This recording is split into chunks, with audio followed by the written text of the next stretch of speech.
And are you refreshed? Good. Now what?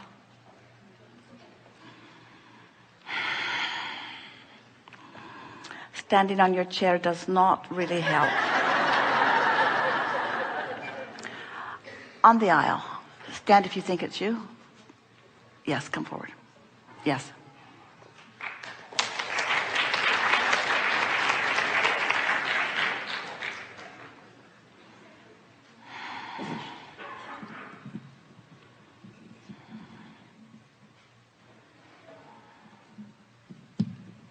Hello. I haven't been up here in a while. Actually, I just raised my hand, and I'm not sure what I'm going to talk about. Well, now think about that. Yeah. Think about that. So, are you saying to us that you don't have some active issue in your vibration? In other words, what made you raise your hand? What's that about?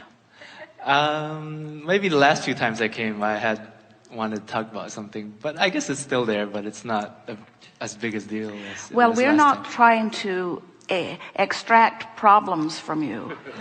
We just think it's worth talking about why you lighted up in this room of all of these hundreds of people. Why did you why did we see you? And you say, I have no problems. There's nothing that I'm worried about.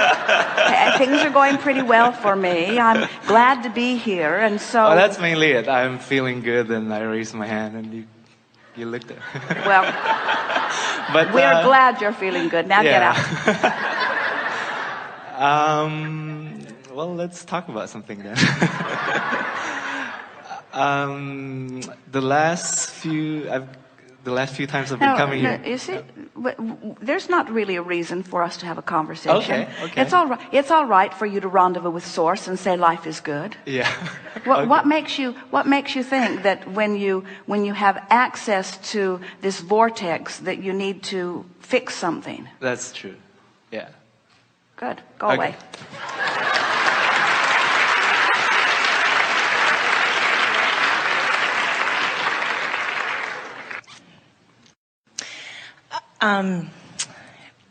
Well, kind of what he was talking about with the couple. What if there's just one of us that's going to do the positive aspect thing? Can I fix... Uh-oh. I guess that's my problem.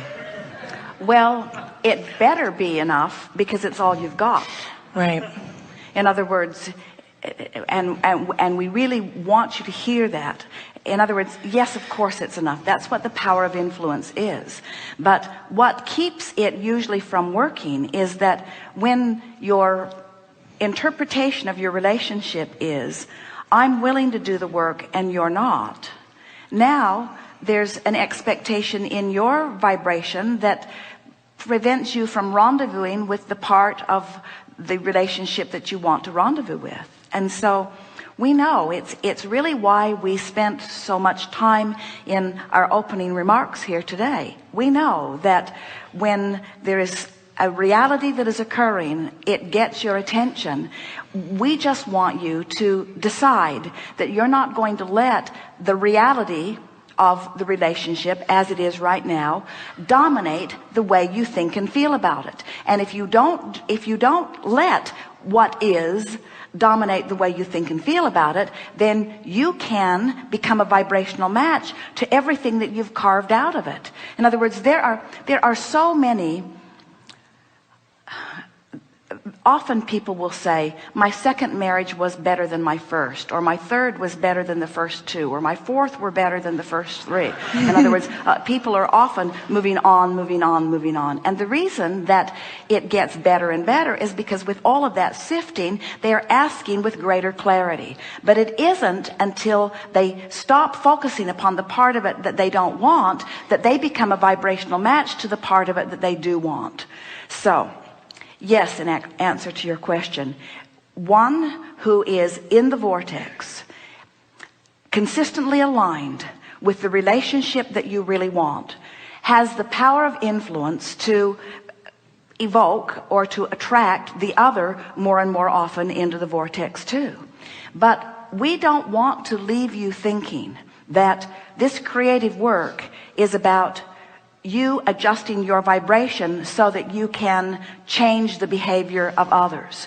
We want you to think about adjusting your vibration so that you can match the full version of what you've put there. And so in order to make what we just said really clear, we want to ask you a few questions. When we talk about the bounce side of the vibrational wave, does that make sense to you? Yeah.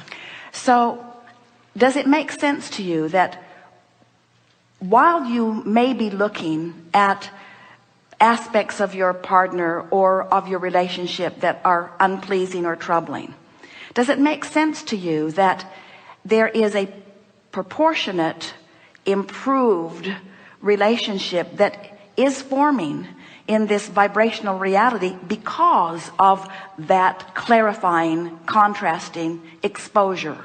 Yes. So then you can accept that you've got this relationship and you've got this relationship.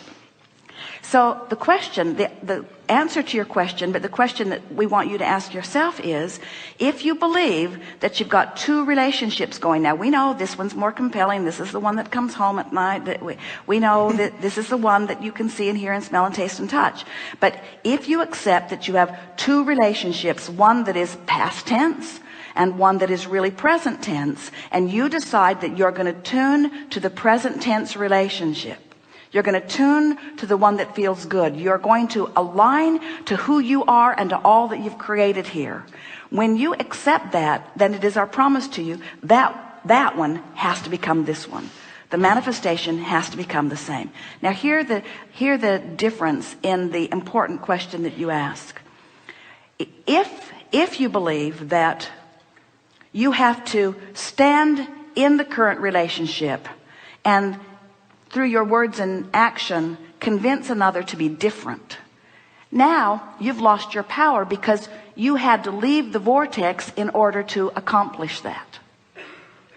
But if you accept that no coercion, no convincing has to take place, that it's just the alignment between you and you, now you come into your power, and now one who's in the vortex is more powerful than millions who are not, you see. That's what the power of influence is. Right. And what's troubling you about it, and it's something that troubles a lot of people about it, is that, Abraham, are you saying that I can get in the vortex and I can become so influential that I can get what I want from everyone? And isn't there a little coercion in that? And we say, you can, when you get into your vortex, the universe will yield to you from every particle of the universe what you want, as it is now doing. In other words, we want to convince you that it's not that your partner's not doing the work, or not even that your partner doesn't agree with the work you're doing. It's your attention to that holds that in your vibration.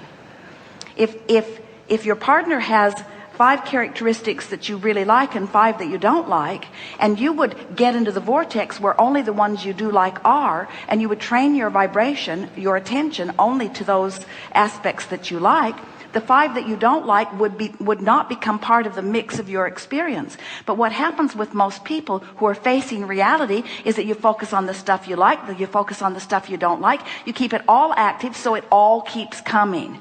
And then it feels like you need to do something different. And we say, no, that's never true. You need to do something different. You need to tune yourself to the best part of your partner.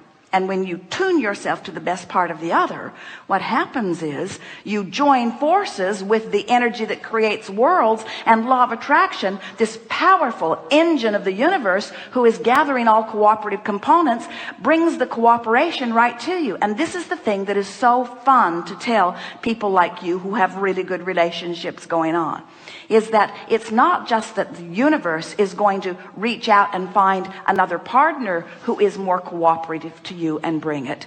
The universe will reach right into that partner and bring cooperation. Oh, that's what I was hoping. That's good. So I really like him. Yes, Yeah. with good reason. Yeah, and so sometimes it's so weird. I really like this guy a lot, and he really likes me too. And I get nervous. He makes me nervous. And we've been together for a long time now, but I will get whacked out in my vibration, and he will immediately respond to it and go away.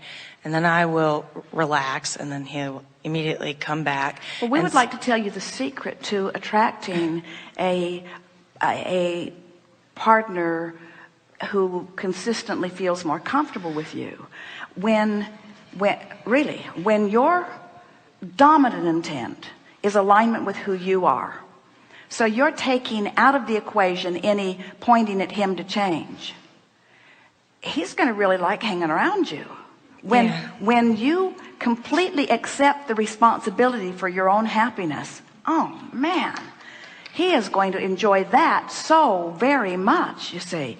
Imagine the freedom that you or anyone would feel if someone says to you, it is my intent to keep myself in a really good place, and it's not your job to feather my nest. I'm going to do everything I can to keep myself in a really good place because I want to have a really good life with you. That's the perfect formula for a wonderful relationship. But on the other side of that is, well, I want a good life, and I know you want one for me, and as you behave in that way, I'm not having a very good life, so you need to give up some patterns and maybe even some things you want for me. Well, that's like asking water to flow uphill consistently. In other words, everyone, you just have to accept it. It is the most natural thing in the world for everyone to selfishly want to feel good, you see. So you're like a breath of fresh air when you sweep in and say, I want to feel good, and I work to keep myself feeling good, and when I feel good and we're together, oh, it is a wonderful thing, but you're not responsible for my feeling good.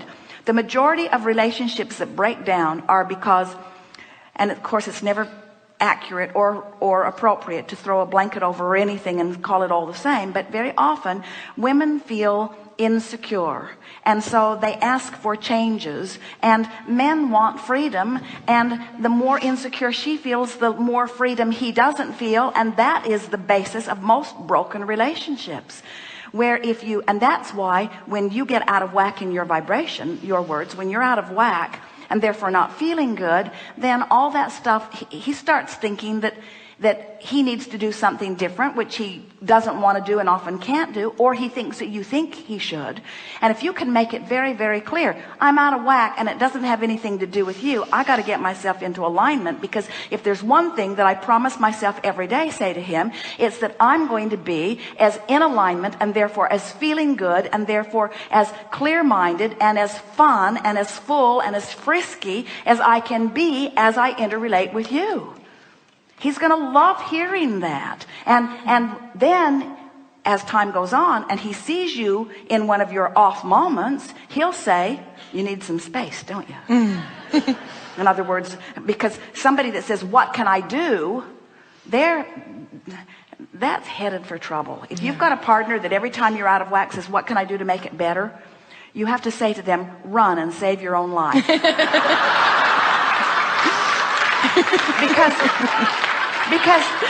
Because if you let them try to make your life better, your law of attraction will just bring more trouble for them to solve. And then before long, and it won't be very long, your relationship is one where the other is resenting, you see. Right. Where if you're both stable and sure, and then coming together because you're stable and sure, oh, what a wonderful relationship that is. Yeah. Evolving, changing, growing, expanding, becoming, and feeling good every step along the way.